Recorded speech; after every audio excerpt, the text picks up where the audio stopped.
مستمعينا الكرام، ننقل لكم الآن شعائر صلاة الجمعة من المسجد النبوي الشريف بالمدينة المنورة. السلام عليكم ورحمة الله وبركاته। নিশ্চয় সমস্ত প্রশংসা আল্লাহর জন্য। আমরা তারই প্রশংসা করি, তার নিকট সাহায্য ক্ষমা প্রার্থনা করি। আমরা আমাদের অন্তরে অনিষ্টতা ও পাপ কার্যত আল্লাহর নিকট আশ্রয় প্রার্থনা করছি। তিনি যাকে পথ প্রদর্শন করেন তাকে কেউ পথভ্রষ্ট করতে পারে না, আর যাকে পথভ্রষ্ট করেন তার কোনো পথ প্রদর্শক নেই। আমি সাক্ষ্য দিয়েছি যে আল্লাহ ছাড়া সত্য কোনো উপাস্য নেই, তিনি এক, তার কোনো শরিক নেই। আমরা আরো সাক্ষ্য দিয়েছি আমাদের নবী মুহাম্মদ সাল্লাল্লাহু আলাইহি সাল্লাম তার বান্দা ও রাসূল। আল্লাহ তাআলা তার উপরে, তার পরিবারবর্গ ও সাহাবীদের উপর অসংখ্য দরুদ ও সালাম বর্ষণ করুন। অতঃপর আল্লাহর বান্দাগণ, আপনারা যথাযথভাবে আল্লাহর তাকওয়া অবলম্বন করুন এবং নির্জনে ও গোপনে তাকে ভয় করে চলুন। হে মুসলমানগণ, আল্লাহ তাআলা মানুষকে সৃষ্টি করেছেন তারই ইবাদত করার জন্য। তিনি তাদেরকে তার আনুগত্য করতে আদেশ করেছেন, তার অবাধ্য হতে নিষেধ করেছেন এবং তাদের উপর বিভিন্ন ফজিলতের আমল ফরজ করেছেন, যার মধ্যে কিছু আমল অন্যগুলোর চেয়ে তার কাছে বেশি প্রিয়। একটি মহান ও শ্রেষ্ঠ ইবাদত হলো বাইতুল্লাহর হজ পালন করা, যা ইসলামের একটি রুকন ও গুরুত্বপূর্ণ ভিত্তি। নবী সাল্লাল্লাহু আলাইহি সাল্লামকে জিজ্ঞাসা করা হলো, কোন আমলটি উত্তম? তিনি বললেন, আল্লাহ তার রাসূলের প্রতি ঈমান আনা। বলা হলো, তারপর কোনটি? তিনি বললেন, আল্লাহর রাস্তায় জিহাদ করা। বলা হলো, তারপর কোনটি? তিনি বললেন, মকবুল হজ। সহিহ বুখারী ও মুসলিম। মহান আল্লাহ তাআলা এই হজ মৌসুমের অন্তর্গত কিছু সময় শপথ করে বলেন, শপথ 10 রাত্রির। তিনি হজ আদায়ের স্থানেরও শপথ করেছেন। এ মর্মে তিনি বলেন, আমি শপথ করছি এ নগরীর। তিনি তার সর্বোত্তম ও প্রিয় ভূখণ্ডকে বেছে নিয়েছেন যাতে হজের কার্যাদি তার প্রান্তরে সম্পাদন করা হয় এবং পবিত্র কাবার চারপাশ ব্যতীত অন্য কোথাও তাওয়াফ করা না হয়। এ হজ সম্পাদন করা ফরজ এবং তার নৈকট্য লাভের একটি মাধ্যম। নবী সাল্লাল্লাহু আলাইহি সাল্লাম বলেছেন, হে মানব সকল, তোমাদের উপরে আল্লাহ হজ ফরজ করেছেন, কাজে তোমরা হজ সম্পাদন করো। সহিহ মুসলিম। এর ফজিলত হজ যাত্রীর উপরে চলতে থাকে যখন থেকে তিনি হজের কার্যাদিতে প্রবেশ করেন। যদি তিনি তালবিয়া পাঠ করেন তবে পৃথিবীর প্রতিটি ভেজা ও শুকনো জমিও যুগপৎভাবে তার সাথে তালবিয়া পাঠ করে। রাসূলুল্লাহ সাল্লাল্লাহু আলাইহি সাল্লাম বলেন, যে ব্যক্তি তালবিয়া পাঠ করে সাথে সাথে তার ডান ও বাঁ দিকের পাথর, গাছপালা অথবা মাটি, এমনকি দুনিয়ার উভয় দিকের সর্বশেষ প্রান্তের সবকিছু তালবিয়া পাঠ করে। সুনান ইবনে মাজাহ। হজ যাত্রীরা বলেন, হজ যাত্রীরা হলেন আল্লাহর প্রতিনিধি, যারা মর্যাদা অন্বেষণে তার কাছে আসেন। নবী সাল্লাল্লাহু আলাইহি সাল্লাম বলেছেন, আল্লাহর প্রতিনিধি তিন শ্রেণীর: গাজী, হাজি ও উমরা পালনকারী। সুনান নাসাই। এর মাধ্যমে পাপাচার ও ভুল ত্রুটির পঙ্কিলতা মোচন করা হয়। নবী সাল্লাল্লাহু আলাইহি সাল্লাম বলেন, হজ তার পূর্বের সবকিছু মিটিয়ে দেয়। সহিহ মুসলিম। বস্তুত হজ হাজিকে গুনাহ থেকে পবিত্রকারী, যদি সে পাপাচার, স্ত্রী সহবাস ও এই জাতীয় কাজ থেকে বিরত থাকে। কেননা নবী সাল্লাল্লাহু আলাইহি সাল্লাম বলেছেন, যে ব্যক্তি হজ পালন করলো এবং তাতে কোনো অশ্লীল কাজ করলো না ও পাপাচারে লিপ্ত হলো না, সে ব্যক্তি সদ্য প্রসূত শিশুর ন্যায় প্রত্যাবর্তন করলো। সহিহ বুখারী ও মুসলিম। শাইখুল ইসলাম রাহিমাহুল্লাহ বলেন, পাপ মোচনের বিষয়টি কখনো সগীরা গুনাহ, কখনো কবিরা গুনাহের সাথে জড়িত আমলের গুণগত মান বিবেচনায়। কারণ একই ধরনের আমল মানুষ কখন এমনভাবে পালন করে যে তাতে আল্লাহর প্রতি একনিষ্ঠতা ও দাসত্ববোধ পরিপূর্ণ বিদ্যমান থাকে এবং এর ফলে আল্লাহ তার কবিরা গুনাহ ক্ষমা করে দেন। আল্লাহ তাআলা তার ফেরেশতাদের সাথে হাজিদের গর্ব করেন। নবী সাল্লাল্লাহু আলাইহি সাল্লাম বলেছেন, এমন কোন দিন নেই যে দিন আরাফার দিন অপেক্ষা অধিক বান্দাকে আল্লাহ জাহান্নাম থেকে পরিত্রাণ করেন, আর তিনি সেদিন বান্দার নিকটবর্তী হন এবং তাদের নিয়ে ফেরেশতাদের কাছে গর্ব করে বলেন, এরা কি কামনা করে? সহিহ মুসলিম। ইবনে আব্দুল বার রাহিমাহুল্লাহ বলেন, এটি ইঙ্গিত দেয় যে তাদেরকে ক্ষমা করা হয়েছে, কেননা যারা পাপী ও গুনাহগার তাদেরকে নিয়ে আল্লাহ অহংকার করবেন না, বরং তাদের তওবা কবুল ও ক্ষমা করে তিনি গর্ববোধ করবেন। যে ব্যক্তি হজের কোনো অজীব বিশুদ্ধ নিয়ত পালন করে এবং কোনো পাপের সাথে জড়িত হয় না, তার পুরস্কার জান্নাত। নবী সাল্লাল্লাহু আলাইহি সাল্লাম বলেছেন, মকবুল হজের প্রতিদান জান্নাত ছাড়া আর কিছুই নয়। সহিহ বুখারী ও মুসলিম। হজ হলো এমন আনুগত্যমূলক আমল যার অনুষঙ্গ বহু ইবাদত। এটা অনেক কল্যাণ, উপদেশ ও নিদর্শনে পরিপূর্ণ। আল্লাহ তাআলা বলেন যাতে তারা তাদের কল্যাণের স্থানগুলোতে উপস্থিত হতে পারে। সূরা ইমাম কুরতুবী রাহিমাহুল্লাহ বলেন তাদের কল্যাণের স্থান বলতে হজের কার্যাদি, ব্যবসা বাণিজ্য, ক্ষমা প্রার্থনা এবং ইহকাল ও পরকালীন কল্যাণ ইত্যাদি। হাজেগণ তাদের হজ সবচেয়ে গুরুত্বপূর্ণ যা দ্বারা আল্লাহ নৈকট্য অর্জন করতে পারেন তা হলো হজের যাবতীয় কাজে তাওহীদের প্রতিপালন ঘটানো, সব আমলে ইখলাস অবলম্বন এবং দাসত্বের বহিঃপ্রকাশ হিসাবে নিজেকে আল্লাহর কাছে সম্পন্ন করা। আল্লাহ তাআলা বলেন, আর তোমরা হজ ও উমরা পূর্ণ করো আল্লাহর উদ্দেশ্যে। বস্তুত হজের সময় আল্লাহর একত্ব ঘোষণা করাই হলো হাজীদের স্লোগান এবং এতে তাদের সম্মান নিহিত। লব্বাইক আল্লাহুম্মা লব্বাইক, লব্বাইক লা শারীকা লাক, লব্বাইক ইন্নাল হামদা ওয়ান নি'মাতা লাকা ওয়াল মুলক লা শারীকা লাক। অর্থাৎ আমি হাজির, হে আল্লাহ আমি হাজির, কোনো শরীক নেই তোমার। আমি হাজির, নিশ্চয় সকল প্রশংসা ও নিয়ামত তোমার এবং সকল সাম্রাজ্য তোমার, কোনো শরীক নেই তোমার। সহিহ বুখারী, মুসলিম। শাইখুল ইসলাম রাহিমাহুল্লাহ বলেন হজের ভিত্তি হলো নম্রতা ও আল্লাহর কাছে আত্মসমর্পণ, আর এই কারণে এটিকে নুসুক নামে নামকরণ করা হয়েছে। হজের অন্যতম লক্ষ্য হচ্ছে নবী সাল্লাল্লাহু আলাইহি সাল্লামের আদর্শ অনুকরণ করা। সুতরাং তার সুন্নতের অনুসরণ ছাড়া বা কোনো ইবাদত গৃহীত হবে না। তাই তো নবী সাল্লাল্লাহু আলাইহি সাল্লাম বলেছেন, আমার নিকট থেকে তোমরা হজের নিয়ম কানুন শিখে নাও, কারণ আমি জানি না এই হজের পর আমি আর হজ করতে পারবো কিনা। সহিহ মুসলিম। সুন্নতের অনুসরণ সততা, ঈমান ও মহব্বতের প্রমাণ বহন করে। মহান আল্লাহ তাআলা বলেন, বলুন তোমরা যদি আল্লাহকে ভালোবাসো তবে আমাকে অনুসরণ করো, ফলে আল্লাহ তোমাদেরকে ভালোবাসবেন এবং তোমাদের অপরাধ ক্ষমা করবেন। আল্লাহ অত্যন্ত ক্ষমাশীল, পরম দয়ালু। নবী সাল্লাল্লাহু আলাইহি সাল্লামের সুন্নতের বিপরীত কোনো আমলই আল্লাহ তাআলা কবুল করবেন না। রাসূলুল্লাহ সাল্লাল্লাহু আলাইহি সাল্লাম বলেছেন, যে ব্যক্তি এমন কোন আমল করল যাতে আমার নির্দেশনা নেই তা প্রত্যাখ্যাত হবে। সহিহ মুসলিম। প্রকৃতপক্ষে একজন মুসলিম নিজের দিনকে আঁকড়ে ধরে এবং মূর্খতা সুলভ কর্মকাণ্ড আচরণ থেকে নিজেকে দূরে রাখে। আর হজের সময় এই বিষয়টিকে আরো জোরদার করা হয়েছে। ইবনুল কাইয়্যিম রাহিমাহুল্লাহ বলেন, শরীয়ত মুশরিকদের বিপরীতকরণে বদ্ধপরিকর, বিশেষ করে হজের সময়। হজের মাঝে রয়েছে আল্লাহ তার সৃষ্টিজীবের প্রতি বিনয় প্রকাশ এবং এই স্বীকৃতি রয়েছে যে অহংকার একমাত্র আল্লাহর জন্য।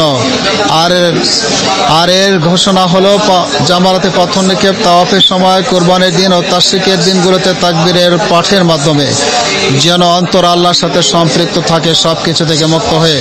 অবস্থান বা সফর, আরোহণ বা অবতরণ সর্বাবস্থায় আল্লাহর জিকির হাজীদের সঙ্গী, এমনকি তা হজের কার্যাবলী শেষ করার পরেও তাদের সঙ্গে থাকে। মহান আল্লাহ তাআলা বলেন, অতঃপর যখন তোমরা হজের অনুষ্ঠানাদি সমাপ্ত করবে তখন আল্লাহকে এভাবে স্মরণ করবে যেভাবে তোমরা তোমাদের পিতৃপুরুষদের স্মরণ করে থাকো, অথবা তার চেয়ে অধিক। ইবনুল কাইয়্যিম রাহিমাহুল্লাহ বলেন, প্রত্যেক আমলকারীদের মাঝে সর্বোত্তম সেই ব্যক্তি যে সেও আমলের মাঝে অধিক জিকিরকারী, আর সর্বশ্রেষ্ঠ হাজী হলো যে অধিক জিকিরকারী। রাম পরিধানের মাঝে নফসের প্রতি প্রবৃত্তির অবাধ্যাচরণের দিকে আহ্বান রয়েছে, কেননা এতে সেলাই যুক্ত পোশাক পরিধান করা যায় না, সুগন্ধি ব্যবহার করা যায় না, নখ কাটা এবং বিবাহের প্রস্তাব দেওয়া যায় না। এর মাধ্যমে পরস্পরের দুনিয়াবি অভিজাত্যের প্রত্যক্ষ দূরীভূত হয় আর সকল মানুষ সমভাবে উপস্থিত হয়, যাদের বাহ্যিক রূপে কোনো পার্থক্য থাকে না, কেননা সকলের পোশাকই কাফনের মতো। হজের মাঝে সকল জাতিগোষ্ঠীকে হকের উপর একত্রীকরণে এবং তাদেরকে ইসলামের উপর ঐক্যবদ্ধকরণে ইসলামের মহত্ব প্রকাশ পায়, কেননা তার একটি নির্দিষ্ট স্থানকে লক্ষ্য বানায়, এক রবকে আহ্বান করে, এক নবীকে অনুসরণ করে এবং এক কিতাবি পাঠ করে। হজে জাতি, ভাষা, স্থান ও বর্ণগত পার্থক্য দূরীভূত হয়ে যায় এবং এতে তাকওয়া ও ঈমানের মানদণ্ড প্রকাশ পায়। মহান আল্লাহ তাআলা বলেন, হে মানুষ, আমি তোমাদেরকে সৃষ্টি করেছি এক পুরুষ ও এক নারী হতে, আর তোমাদেরকে বিভক্ত করেছি বিভিন্ন জাতি ও গোত্রে, যাতে তোমরা একে অন্যের সাথে পরিচিত হতে পারো। তোমাদের মধ্যে আল্লাহর কাছে সে ব্যক্তি বেশি মর্যাদা সম্পন্ন যে তোমাদের মধ্যে বেশি তাকওয়া সম্পন্ন। হজের মাসে মুসলমানরা পরস্পরের সাথে মিলিত হয় এবং তাদের মাঝে ভালোবাসার বন্ধন শক্তিশালী হয়। ফলে মানুষের নিকট ইসলামের মহত্ব, ফজিলত এবং এই উম্মতের সম্মান ও উচ্চ মর্যাদা প্রকাশ পায়। আল্লাহ তাআলা বলেন, আর তিনি তাদের পরস্পরের হৃদয়ের মধ্যে প্রীতি স্থাপন করেছেন। জমিনের যাবতীয় সম্পদ ব্যয় করলেও আপনি তাদের হৃদয়ে প্রীতি স্থাপন করতে পারতেন না, কিন্তু আল্লাহ তাদের মধ্যে প্রীতি স্থাপন করেছেন। আর হাজিদের অলঙ্কার হলো তাদের চারিদিক সৌন্দর্য প্রকাশ ঘটানো। আল্লাহ তাআলা বলেন, অতএব এ মাস সমূহে যে হজ করার সংকল্প করে তার জন্য হজে অশ্লীল ও পাপ কাজ বৈধ নয়। হজের সময় সৎ কাজের অন্তর্গত হলো খাদ্য দান করা, সালাম বিনিময় করা, উত্তম কথা বলা এবং মানুষের প্রতি সহানুভূতির সাথে আচরণ করা। হাজিদের প্রতি ইহসান করার বহুমুখী উপকারিতা রয়েছে। মুজাহিদ রাহিমাহুল্লাহ বলেন, আমি সফরে ইবনে ওমর রাদিয়াল্লাহু তাআলা আনহুর সঙ্গী হলাম তার খেদমতের অভিপ্রায়ে, অথচ তিনি আমার খেদমত করতে লাগলেন। ইবনে রাজব রাহিমাহুল্লাহ বলেন, অনেক সালাফি সালেহিন সফরে তাদের সঙ্গীদের সাথে শর্ত আরোপ করতেন যে তিনি তাদের খেদমত করবেন খেদমতের সওয়াব অর্জনের আশায়।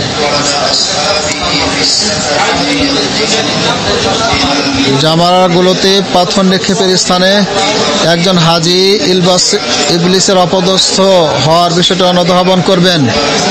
যখন ইব্রাহিম আলাইহিস সালামের নিকট ইবলিস 3 বার আত্মপ্রকাশ করেছিল তার পুত্র ইসমাইল আলাইহিস সালামকে কোরবানি দেওয়া সংক্রান্ত তার রবের নির্দেশ পালন থেকে তাকে বিরত রাখার উদ্দেশ্যে, তখন ইব্রাহিম খলিল আলাইহিস সালাম ইবলিসের উপর পাথর নিক্ষেপ করেছিলেন তাকে অপদস্থ করতে ও তার প্রতি ঘৃণা প্রকাশ করার নিমিত্তে। ইব্রাহিম আলাইহিস সালামের নিকট ইবলিসের পুনর্বার আগমন আমাদেরকে এই বিষয়ে স্মরণ করিয়ে দেয় যে ইবলিস আদম সন্তানকে বারবার এবং নানা জায়গায় কুমন্ত্রণা দেয়। হজের মাঝে নফসের জন্য পার্থিব লোভ লালসা ত্যাগের প্রশিক্ষণ রয়েছে। একজন হাজি সেলাইযুক্ত পুরস্কার এবং সুগন্ধির ন্যায় কিছু বৈধ বিষয় পরিহার করে থাকে। আর যে ব্যক্তি তার নফসকে হজের মাঝে এরম অবস্থায় নিষিদ্ধ বস্তু থেকে বিরত রাখে সে ব্যক্তি উপযুক্ত যে প্রত্যেক স্থান ও কালে সে তার নফসকে পাপাচার থেকে বিরত রাখতে পারবে। হজের মাঝে সুনিপুণভাবে কাজ সম্পাদনের প্রতি উৎসাহ এবং সময়ের প্রতি গুরুত্ব আরোপের ইঙ্গিত রয়েছে। যেমন এতে রয়েছে সূর্যাস্তের সাথে সাথে এক স্থান থেকে অন্য স্থানে স্থানান্তর হওয়া, হজের এক আমল থেকে অন্য আমলে আত্মনিয়োগ করা এবং এক আমলের পূর্বে অন্যটি সম্পাদন না করা। এটি জীবন নিয়ন্ত্রণ ও ইবাদত সমূহ পরিচালনার উন্নত ব্যবস্থাপনা এবং এ থেকে ইখলাস ও ইত্তেবার পথ চলা শুরু হয়। যে ব্যক্তি তার হজে তাওহীদের তালবিয়া ও ঈদে তাওহীদের তাকবীর পাঠ করে তার জন্য আল্লাহর সাথে কৃত প্রতিশ্রুতি পালন করা আবশ্যক হয়ে যায়। আর তা হলো সে একমাত্র আল্লাহকে ডাকবে, কেবলমাত্র তার নিকট আশ্রয় প্রার্থনা করবে এবং শুধুমাত্র কাবাতেই তাওয়াফ করবে। মান আল্লাহ তাআলা বলেন, আল্লাহকে ছাড়া যাদেরকে তোমরা ডাকো তারা খেজুরের আঠির আবরণের মালিক নয়। আর যে ব্যক্তি আল্লাহর অভিমুখী হয় তিনি তাকে সাহায্য করেন। আল্লাহ তাআলা বলেন, আর যারা আমার পথে সর্বাত্মক প্রচেষ্টা চালায় তাদেরকে আমি অবশ্যই আমার পথে পরিচালিত করব। মুসলিম মাত্রই কাবার দর্শন ও তাতে তাওয়াফ করতে আগ্রহী থাকে, কেননা মানুষেরা সকল দিক ও এলাকা থেকে কাবার অভিমুখী হয়। সুতরাং এটি ইসলামী মহামিলন কেন্দ্র এলাকা। এখানে মানুষ তাদের আদি পিতা ইব্রাহিম আলাইহিস সালামের আহ্বানের উপর একত্রিত হয়। মুসলিমদের অন্তর সর্বদাই আল্লাহ গৃহের প্রতি আগ্রহী থাকে এবং তাকে দর্শন করতে, সেখানে তাওয়াফ করতে ও সেথায় অবস্থানে আকাঙ্ক্ষী হয়। অতঃপর হে মুসলিমগণ, হজের মুহূর্তগুলোর সম্মানিত ও তার সময়গুলো মূল্যবান। মহান আল্লাহ বলেন, আর তোমরা নির্দিষ্ট দিনগুলোতে আল্লাহকে স্মরণ করো। হজ পরে জমানোর কথা স্মরণ করে দেয়, কেননা হজ যাত্রী তো তার সম্পদ ও পরিবার ত্যাগ করে হজের উদ্দেশ্যে রওনা দেয়। আর হজ হলো ইসলামের শেষ রুকন, তা বছরের শেষ মাসে আদায় করা হয়। আর নবী সাল্লাল্লাহু আলাইহি সাল্লাম তার শেষ জীবনে তা আদায় করেছেন। ইব্রাহিম ইহরাম অবস্থায় ইহরাম পরিধান কাফনের কথা স্মরণ করে দেয়। হাজিদের হজের স্থান সময়ে সমবেত হয় এবং তাতে অবস্থান করা, হাসরের ময়দানে তাদের একত্রিত হওয়া আল্লাহর সামনে দণ্ডায়মান স্মরণ করে দেয়।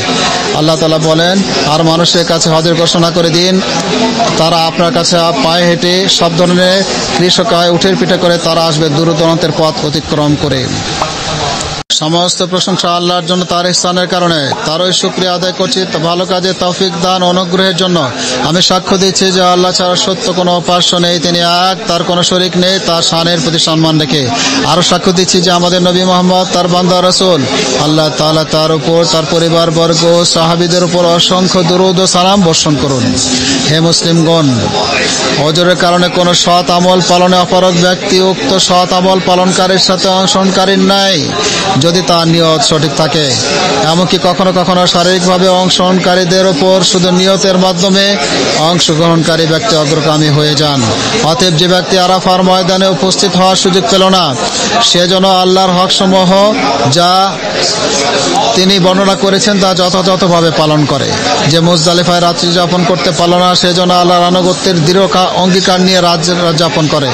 এমন ব্যক্তির জন্য আরাফার দিবসের সিয়াম পালন করার বিধান দেওয়া হয়েছে। নবী সাল্লাল্লাহু আলাইহি সাল্লাম বলেন, আমি আল্লাহর নিকট আরাফার দিনের সিয়াম পালন সম্পর্কে আশা করি যে তিনি এর মাধ্যমে পূর্ববর্তী 1 বছর এবং পরবর্তী 1 বছরের গুনাহসমূহ ক্ষমা করে দিবেন। সহিহ মুসলিম। সুতরাং আপনারা হাজীদের সাথে এই 10 দিনে দোয়া, তাকবীর, তাহমিদ, তাহলিল ও অন্যান্য জিকির আজকার পালনে শরীক হন এবং এগুলো প্রতি মুহূর্তে বেশি বেশি পালন করুন। কেননা জিলহজের এই 10 দিনের তুলনায় এমন কোনো দিন নেই যাতে কোনো সৎ কাজ আল্লাহর নিকট অধিক প্রিয়। সুনান তিরমিজি। সুতরাং ইবাদতের মৌসুম শেষ হবার আগেই সেটাকে মূল্যায়ন করুন, কেননা জীবন হলো অর্জনের ক্ষেত্র, আর দিন তো সুনির্দিষ্ট আয়ু সীমিত। অতঃপর আপনারা জেনে রাখুন, আল্লাহ আপনাদেরকে তার নবীর উপরে দুরূদ ও সালাম পেশ করতে নির্দেশ দিয়েছেন। তিনি আল কোরআনে বলেন, নিশ্চয় আল্লাহ নবীর প্রশংসা করেন এবং তার ফেরেশতাগণ নবীর জন্য দোয়া ইস্তেগফার করেন। হে ইমানদারগণ, তোমরাও নবীর উপরে সালাত পাঠ করো এবং তাকে যথাযথভাবে সালাম জানাও। হে আল্লাহ, আপনি আমাদের নবী মুহাম্মদ সাল্লাল্লাহু আলাইহি ওয়াসাল্লামের উপর দুরূদ, সালাম ও বরকত নাজিল করুন। হে আল্লাহ, আপনি হেদায়েত প্রাপ্ত খলিফাগণ আবু বকর, ওমর, ওসমান ও আলী রাদিয়াল্লাহু তাআলার প্রতি সন্তুষ্ট হন, যারা হক অনুযায়ী ফয়সালা করতেন ও ইনসাফ করতেন, আর সমস্ত সাহাবীদের প্রতিও সন্তুষ্ট হন। আপনার বদান্যতায় ও অনুগ্রহে আমাদেরকেও তাদের সাথে শামিল করুন। হে মহাসম্মানের অধিকারী, হে আল্লাহ, আপনি ইসলাম ও মুসলিমদের সম্মানিত করুন, শিরক ও মুশরিকদের অপদস্থ করুন, দ্বীনের শত্রুদের ধ্বংস করুন। হে আল্লাহ, আপনি দেশ সহ সকল মুসলিম দেশকে নিরাপদ, সুরক্ষিত ও শান্তিময় করুন। হে আল্লাহ, খাদিমুল হারামাইন শরীফাইনকে সুস্থতা ও নিরাপত্তার চাদরে আবৃত করুন এবং তাকে আরোগ্য দান করুন। তাকে ও তার নায়েবকে আপনার পছন্দনীয় ও সন্তোষজনক কাজে তৌফিক দান করুন। আপনি তাদের উভয়কে ভালো তাকওয়ার কাজে দিকে পরিচালিত করেন, তাদের দ্বারা ইসলাম মুসলিমদের উপকৃত করুন। হে আল্লাহ, হজ পালনকারীদের হজকে কবুল করুন এবং তাদেরকে নিজ নিজ দেশে নিরাপদে সওয়াব প্রাপ্ত অবস্থায় ফিরিয়ে আনুন। হে আমাদের রব, আমাদেরকে দুনিয়ায় কল্যাণ দান করুন ও আখিরাতে কল্যাণ দান করুন এবং আমাদেরকে জাহান্নামের আযাব থেকে রক্ষা করুন। হে আমাদের রব, আমরা নিজেদের প্রতি জুলুম করেছি, আর যদি আপনি আমাদেরকে ক্ষমা না করেন এবং দয়া না করেন তবে অবশ্যই আমরা ক্ষতিগ্রস্তের অন্তর্ভুক্ত হব। আল্লাহর বান্দাগণ, নিশ্চয় আল্লাহ ন্যায়পরায়ণতা, সদাচরণ এবং আত্মীয় স্বজনকে দানের নির্দেশ দেন এবং তিনি অশ্লীলতা, অসৎ কাজ ও সীমা লঙ্ঘন থেকে নিষেধ করেন। তিনি তোমাদেরকে উপদেশ দেন যাতে তোমরা শিক্ষা গ্রহণ করো। সুতরাং আপনারা মহান মর্যাদাবান আল্লাহর জিকির করুন, তিনি আপনাদেরকে স্মরণ করবেন এবং তার নিয়ামতের শুকরিয়া আদায় করুন, তাহলে বাড়িয়ে দেবেন। আর আল্লাহর স্মরণেই তো সর্বশ্রেষ্ঠ, তোমরা যা করো আল্লাহ তা জানেন।